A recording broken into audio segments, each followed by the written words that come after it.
It's going to be the perfect wedding venue, don't you think? My sister Amanda's voice echoed through the marble foyer of my newly built villa. I stood frozen, key still in my hand, staring at her and the wedding planner, who were discussing flower arrangements in my home, the day before my housewarming party. My name is Olivia Barrett, and at 35 I had finally built my dream home, a luxury villa overlooking the city's most exclusive neighborhood. After 15 years of working my way up in real estate development, living in tiny apartments and saving every penny, I had created something magnificent. Every detail, from the curved staircase to the infinity pool, had been personally overseen by me. This was supposed to be my moment. Amanda, what are you doing here? I managed to keep my voice steady, though my hands were shaking. The housewarming isn't until tomorrow. She turned to me with that familiar condescending smile, the one she perfected since childhood. Liv, didn't Mom and Dad tell you? They're giving me the villa as my wedding gift. It's perfect for starting a family, don't you think? The room started spinning. What are you talking about? This is my house. I built it. Well, technically, Amanda drawled, Dad helped with the permits and some connections, so really, it's a family project. And since I'm getting married next month, they decided I needed it more than you do. You're still single after all. Before I could respond, my parents walked in through the open door. My mother was already directing the wedding planner on where to put the altar, while my father avoided my gaze. Mom, Dad, what is this? I demanded. Sweetheart, my mother started, using her placating tone that always preceded bad news. We thought it would be best this way. Amanda and James need somewhere to start their life together, and you're always so busy with work. You barely need more than your apartment. I couldn't believe what I was hearing. I blew out this house. Every penny came from my savings. I designed it. I worked with the contractors. Now Olivia, my father finally spoke, his voice firm, don't be selfish. Your sister is getting married. This is about family. Family. The word hit me like a slap. For years, I'd watched as Amanda got everything she wanted. The best schools, the fancy cars, the most expensive weddings. Yes, this was her second. Meanwhile, I worked hard, stayed focused, and built my career from nothing. And now they expected me to hand over my dream home just because she wanted it. Get out, I said quietly. Don't be dramatic, Amanda sighed. The wedding's in 4 weeks. We need to start decorating. I pulled out my phone and dialed a number I knew by heart. Hello, Marcus. Yes, it's Olivia Barrett. I need you to send over all the construction receipts, contracts, and payment records for the villa project. Everything. Yes, right now. My father's face darkened. Olivia, what are you doing? Protecting what's mine, I replied, my voice ice cold. You see, unlike Amanda's first wedding venue that you paid for, or her failed business that you funded, or a luxury car that you bought, I pay for every brick, every tile, every fixture in this house. And I have proof. Amanda's smug smile faltered slightly. Daddy, tell her to stop being difficult. My phone pinged with incoming emails. Here we go, I said, opening the files. Full payment records, all from my personal accounts. Construction contracts, all in my name. Property deed, also in my name. And look, dated video logs of every site meeting I had with the contractors. Would you like to see yourself not being there for any of them, Amanda? The wedding planner, sensing the tension, quietly excused herself. My mother started to say something, but I held up my hand. I spent my entire life watching you give Amanda everything while I worked for scraps of approval. But this is too far. This house is mine. I earned it, and if any of you try to take it from me, I'll show everyone exactly how I built it, alone. You ungrateful child, my mother gasped. After everything we've done for you. Done for me? I laughed bitterly. Let's talk about what you've done for me. When I got into business school, you said you couldn't help with tuition because you were paying for Amanda's third gap year in Europe. When I started my first job, you told everyone it was just a phase until I found a husband. When I made junior partner, you missed the celebration because Amanda needed help picking out yacht decor. My father stepped forward, his face red. Now listen here. No, you listen, I cut him off. Those permits you claim you helped with, I have the paperwork showing I obtained them through proper channels. Those connections you mention, every contractor was hired through my company, with documented bids. I made sure everything was by the book because I knew, somehow, you tried to take credit for my success. Amanda's face had lost its superior expression, replaced by something closer to panic. But Dad promised. Dad had nothing to promise, I said firmly. This property is legally mine. I have security cameras being installed tomorrow. You have exactly 2 minutes to leave before I call the police and report you for trespassing. My mother burst into tears, her usual tactic when things didn't go her way. My father looked like he might explode. But Amanda, dear Amanda, tried one last time. You can't do this to me, she whined. What about my perfect wedding? What about my guests? What will people say? I walked to the door and held it open. They'll say you tried to steal your sister's house and failed. 1 minute left. They filed out, my mother still sobbing, my father silent, and Amanda shooting me a look of pure venom. As they reached their cars, I called out, "Oh, and Amanda. Consider this karma for trying to steal my college boyfriend too. At least this time you failed." The door closed with a satisfying click, and I leaned against it, finally letting out the breath I'd been holding. My hands were shaking as I pulled out my phone again. Marcus, yes, I need one more thing. How quickly can we get the locks changed? That evening, as I sat in my new kitchen, the texts started rolling in. Flying monkeys, right on schedule. From Mom, how could you do this to your sister? Her wedding is ruined. From Dad, we raised you better than this. From various relatives, family should come first. Why are you being so selfish? Just let her have her perfect day. I ignored them all and opened my laptop instead. Years of working in real estate had taught me to document everything. And now that instinct was paying off. I had spreadsheets tracking every payment, videos of every construction meeting, and most importantly, a paper trail proving that my parents had no financial involvement whatsoever. My phone rang. Amanda again, against my better judgment, I answered. What part of no was unclear? You think you're so clever, she hissed. But you're just jealous. Jealous that I'm getting married again while you're still alone. Jealous that Mom and Dad love me more. Jealous, I cut her off with a laugh. Amanda, I'm not jealous. I'm successful. I built this house with my own money, run my own company, and don't need Mommy and Daddy's approval to validate my existence. But please tell me more about how I should be jealous of your second marriage to a man you met 3 months ago. She gasped. How dare you? James and I are in love. Just like you and Richard were in love before you cheated on him with his best friend? Or wait, was that your first fiancé, Tom? You bitter, lonely. Goodbye, Amanda. Don't forget to return the wedding planner's deposit. I hear they're strict about refunds. I hung up and blocked her number. Then I blocked my parents' numbers too, for good measure. The flying monkeys could wait. I had a housewarming party to prepare for. The next morning, I woke up in my new master bedroom to the sound of the security company arriving to install the cameras. As I watched them work, my phone buzzed with an email from Marcus, my lawyer. Olivia, I filed a restraining order against your family members based on their attempts to claim ownership of your property. Also, I took the liberty of sending them formal documentation of your sole ownership, including payment records and contracts. They won't have a legal leg to stand on if they try anything. Best, Marcus. I smiled, feeling more secure already. But I knew my family, they wouldn't give up easily. Amanda had always gotten what she wanted, one way or another, and my parents had enabled her entitlement for years. The security company finished their installation by noon, just as the caterers arrived to set up for the housewarming. I had invited colleagues, friends, and clients, people who had watched me work for this, who knew exactly whose success they were celebrating. As I got dressed for the party, I caught my reflection in the massive bathroom mirror. I looked different, stronger somehow. For years, I had tried to maintain peace in the family by giving in to Amanda's demands, by accepting my parents' favoritism. But standing up to them, protecting what was mine, it felt like finally becoming who I was meant to be. The doorbell rang at 6 p.m. sharp, right on schedule. But instead of my first party guests, I found Amanda standing there in tears, James hovering uncertainly behind her. Please, she sobbed, you have to help me. Everyone's already been invited. I'll be humiliated if we have to change venues now. I'll let you be my maid of honor. I almost laughed at the absurdity of her offer, as if being in her wedding party was some great honor I should be grateful for.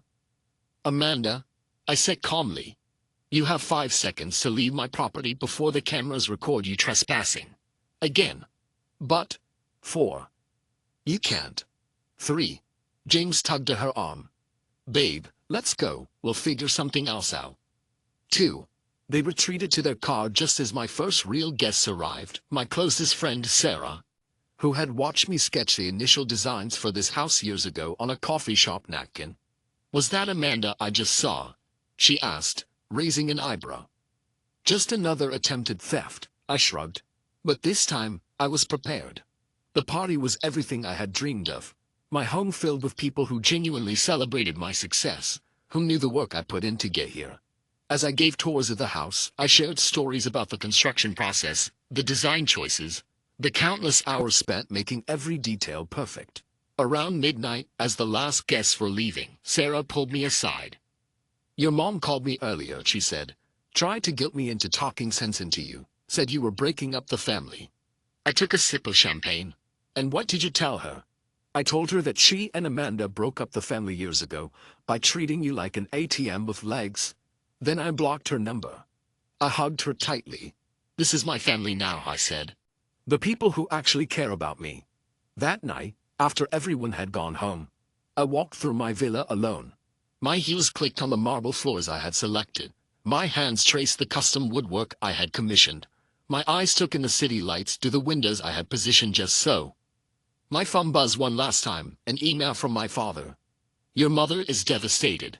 Amanda's wedding is in shambles. If you ever want to be part of this family again, he'll apologize and make this right. I hate reply. I am part of a family, one that respects me, celebrates my success, and doesn't try to steal what I've earned. If you ever want to be part of that family, you'll need to apologize and make this right. But I won't hold my breath. Olivia. I turned off my phone, poured myself one last glass of champagne, and walked out onto my terrace. The city sparkled below. And for the first time in years, I felt truly at home. This was my house, my success, my life, and no one could take that from me again. But something told me this wasn't over. Amanda had never taken no for an answer, and my parents had never stopped enabling her. The question was, what would they try next? 3 days after my housewarming party, I received an unexpected visit at my office. Sarah, my assistant, buzzed through on the intercom. Olivia, your sister's fiancé James is here. He says it's urgent.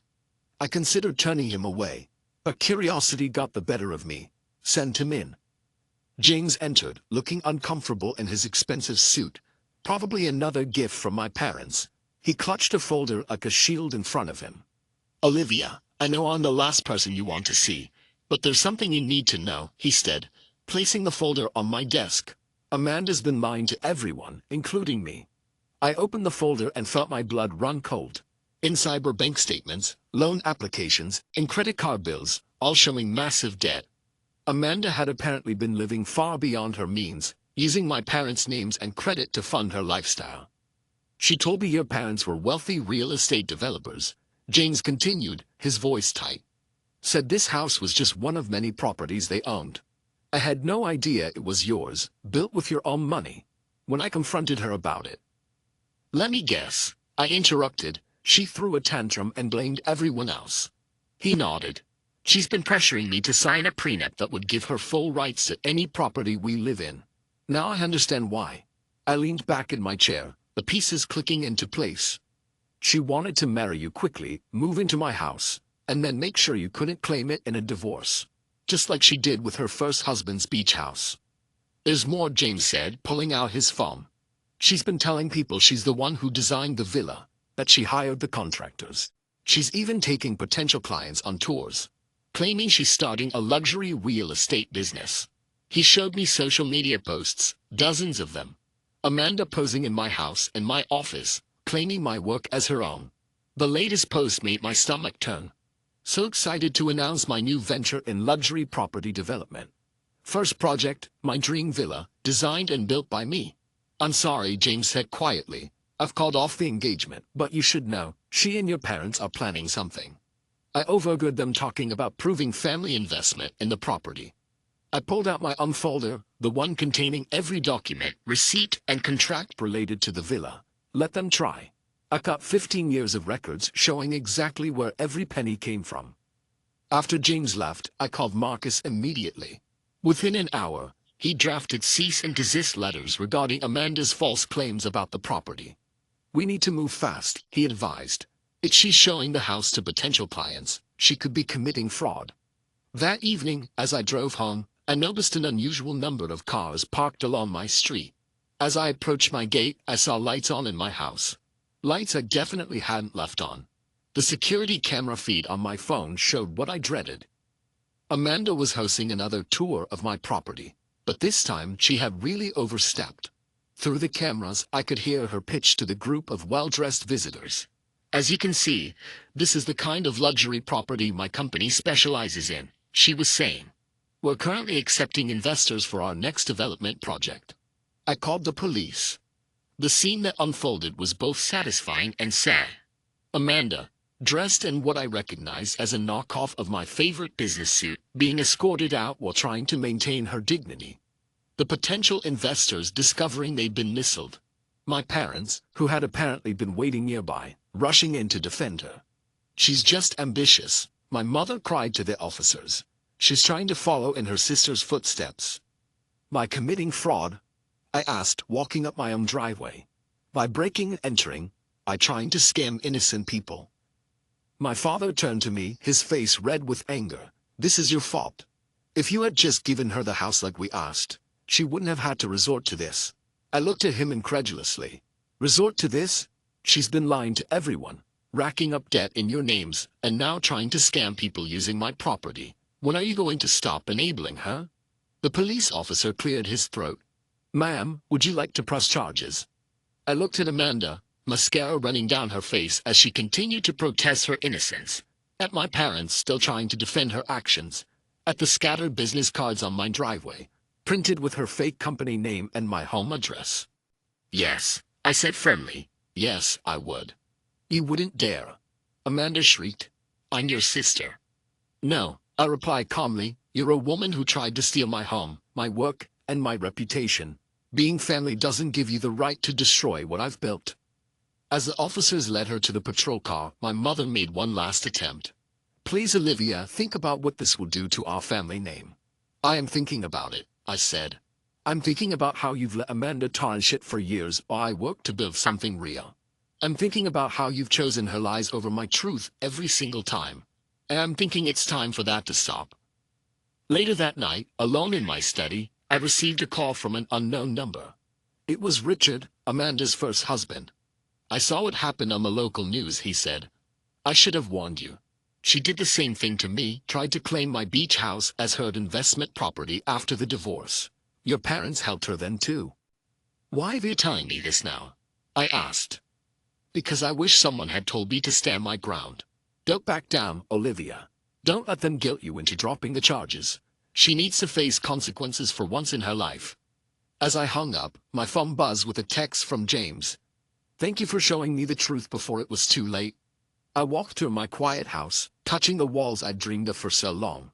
Each room represented years of hard work, determination, and sacrifice. I wouldn't let anyone take that from me, not even family, especially not family. The next morning, my lawyer called with news that would change everything. The police investigation into Amanda's fraudulent business activities had uncovered something much bigger than we expected. Your sister hasn't just been impersonating you, Detective Morris said, spreading documents across my kitchen island. She's been running a full-scale property investment scam using her reputation and credentials. I stared at the evidence before me, fake business cards with my license numbers, doctored photos of my previous development projects, and bank statements showing hundreds of thousands in investment deposits from unsuspecting victims. How long? I asked, my voice barely steady.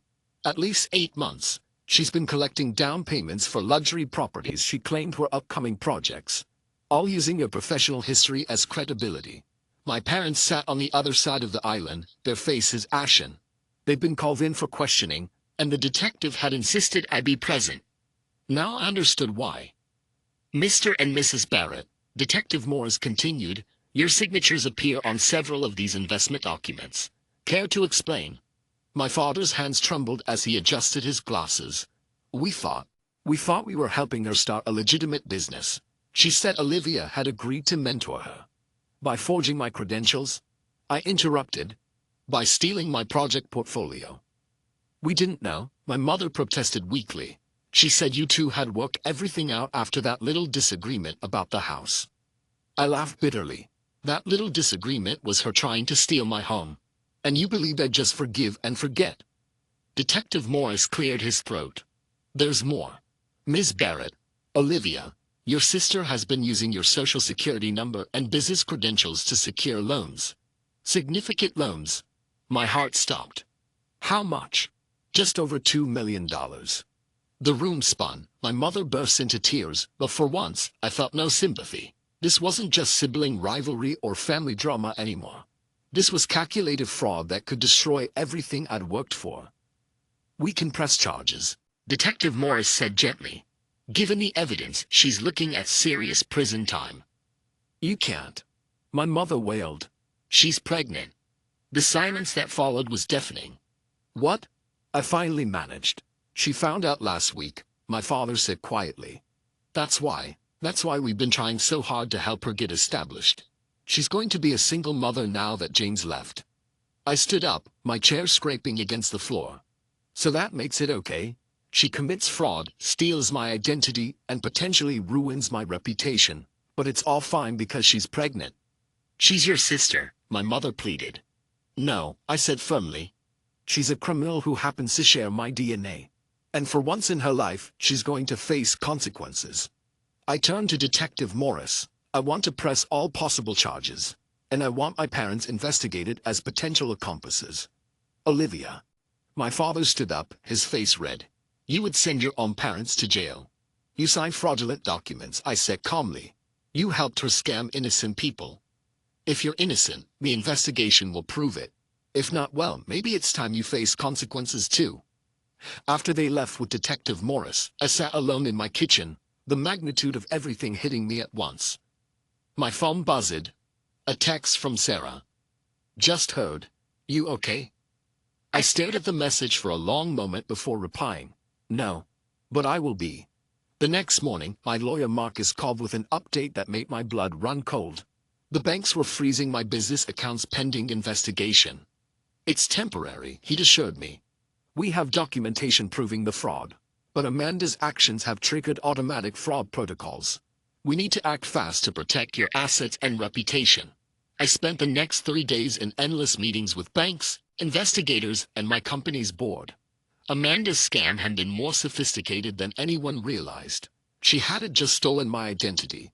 She created an entire fake business history intertwined with my real one. The good news, Marcus said during our latest meeting, is that we can prove every legitimate project was yours. The bad news? Unraveling all this is going to take time. Time. The one thing I couldn't afford to lose. I had real projects in development, real clients counting on me. Then came the letter from my mother. Dearest Olivia. Amanda tried to end things last night. She's in the hospital now.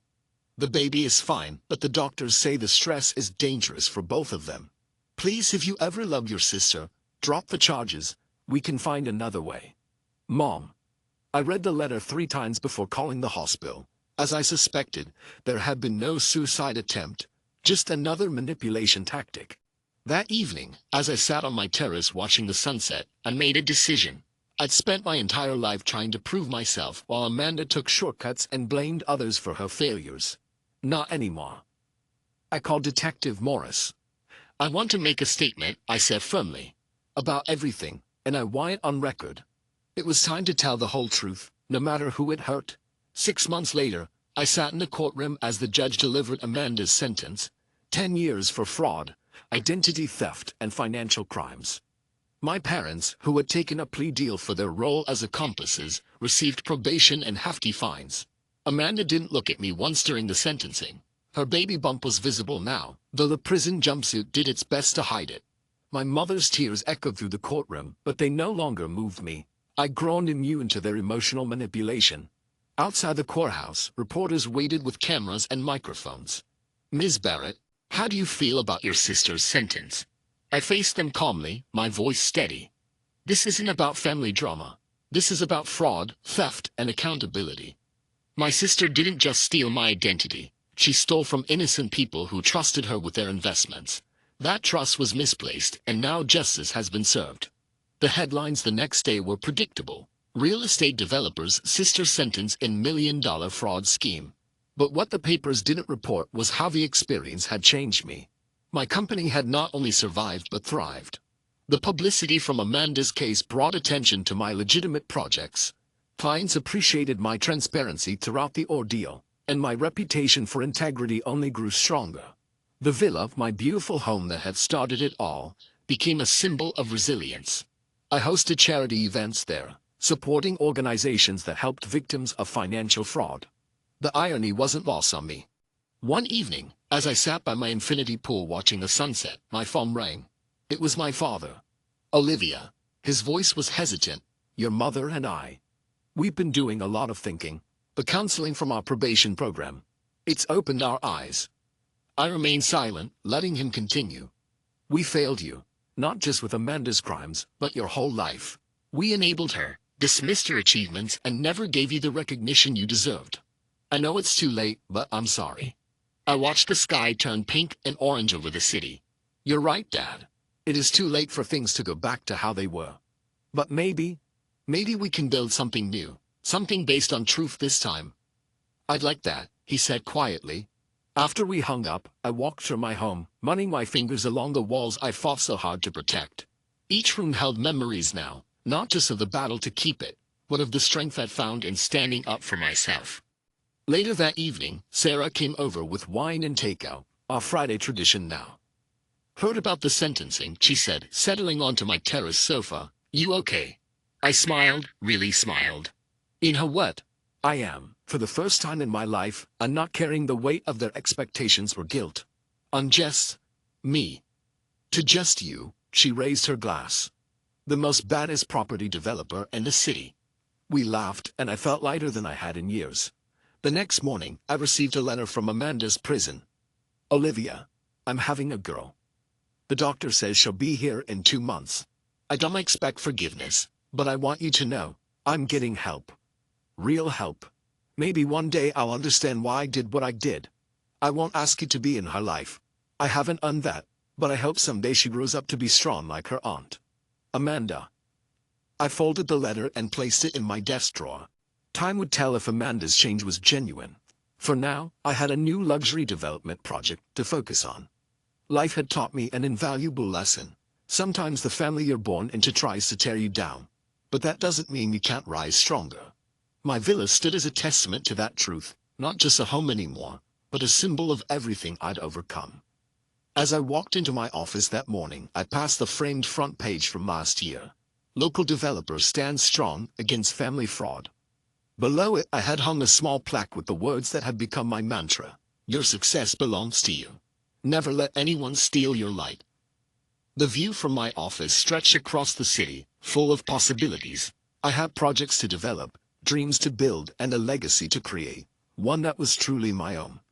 And this time, no one could take it from me.